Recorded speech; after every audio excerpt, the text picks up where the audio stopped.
ये पार्टीशन से पहले की कहानी है और हम लोग सब हीरा मंडी में जो तवाइफें रहती थी उनके बारे में है। और जैसे शाही महल हुआ, ख्वाबगा हुआ, ऐसे अलग अलग घराने की और अलग अलग जगह की जो तवाइफें हैं, हुजूर हैं, उनका आपस में क्या रिलेशन था, क्या पॉलिटिक्स था और क्या आशाएं थी, क्या हार्ट ब्रेक थी, क्या उनकी लाइफ के बारे में सब कुछ है। और the flavour of freedom fighting also is there. जो फ्रीडम फाइट का मूवमेंट शुरू हुआ था वो भी है इसमें। तो बहुत सारी चीज़ें। तो आपका क्या किरदार है इस मूवी में? मैं हुजूर प्ले कर रही हूँ। मैं शाही महल की हुजूर हूँ और बहुत ही पावर हंग्री और कंट्रोलिंग और मैनिपुलेटिव और वो कहते हैं ना lady boss. Oh very nice. वैसा कुछ कैरेक्टर हीरा मंडी के शो में वो है प्यार। ओके। हर रूप में है वहाँ पे। या तो आप किसी से इतनी नफरत करते हो कि आप नफरत से प्यार करते हो, नहीं तो आप किसी से इतनी प्यार करते हो कि आप उनके लिए कुछ भी करने को तैयार हो। या तो आप मतलब multiple aspects of love. And I think love एक यूनिवर्सल इमोशन है जो हम सबको महसूस होती है और हर शेप एंड फॉर्म में आती है हमारे लाइफ में, एंड वो सारे दूसरे इमोशंस को के साथ जुड़ जाती है। सो आई थिंक वो एक चीज़ है हीरा मंडी में जो एक यूनिवर्सल थीम है जो पूरे शो में चलता है। And I think each and every one of us के सारे औरतें जो है वहाँ पे उनका खुद का प्यार है एक या दो चीज़ों के लिए, एक या दो इंसानों के लिए, एक या दो सिचुएशंस के लिए। तो आई थिंक वो आइडेंटिफाई करने में ऑडियंसेस को मज़ा भी आएगा क्योंकि वो समझेंगे कि वो औरतें क्यों कर रही हैं जो वो कर रही हैं। वेल आजकल आप जो OTT पे देख रहे हैं वो काफ़ी विमेन एम्पावरिंग कॉन्सेप्ट्स एक्सेप्ट किए जा रहे हैं ऑडियंस की।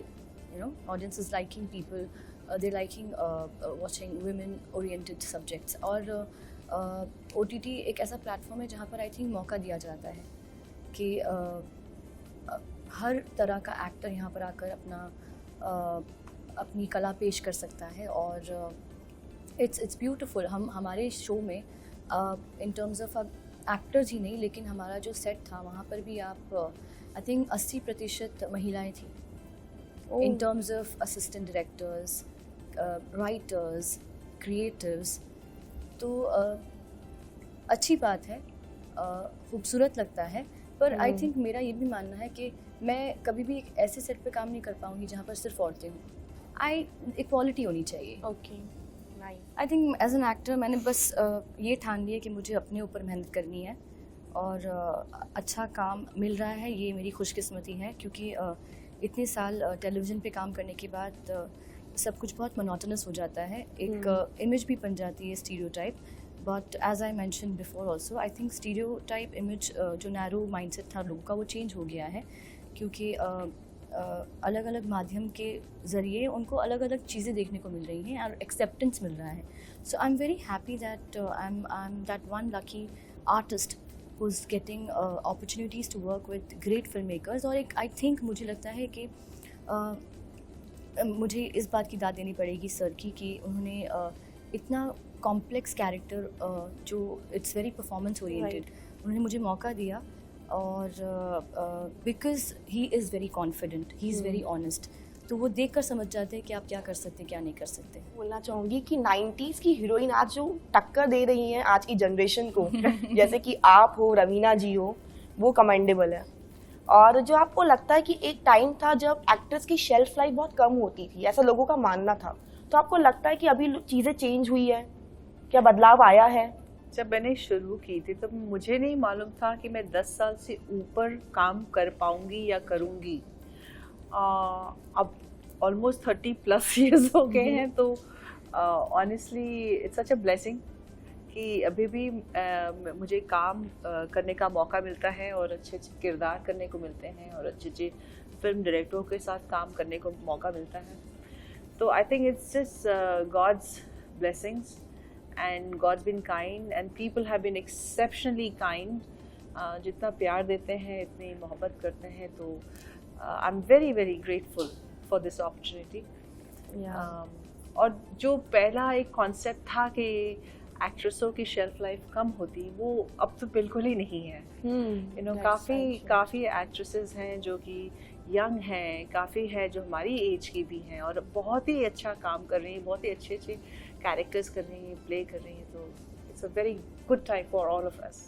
तो मैंने संजय सर के साथ पहले भी बहुत काम किया है as an assistant director, as a producer. तो I think over the last 10 years मैंने उनको बहुत सारे अलग अलग रोल्स में देखा है। And to work with Sanjay sir तो पहली चीज़ जो सबके दिमाग में आती है कि इट्स अ प्रिविलेज, क्योंकि वो जो आप में देखते हैं कभी कभी आप खुद में देख नहीं पाते।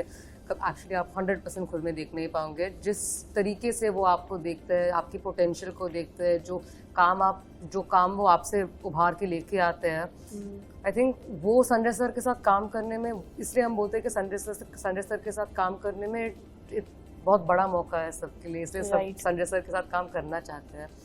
आई थिंक ओवरऑल जिस तरीके से मैं बदली हूँ एज शारमिन संजय सर के साथ एज एन एक्टर काम करने के बाद, मतलब आई थिंक मेरा इंटायर पर्सपेक्टिव लाइफ का भी चेंज हो गया है। जैसे मैं खुद को देखती हूँ सिचुएशंस में, मेरे खुद के पोटेंशियल को देखती हूँ, और overall just a great experience to work with Sanjay sir and also very privileged experience.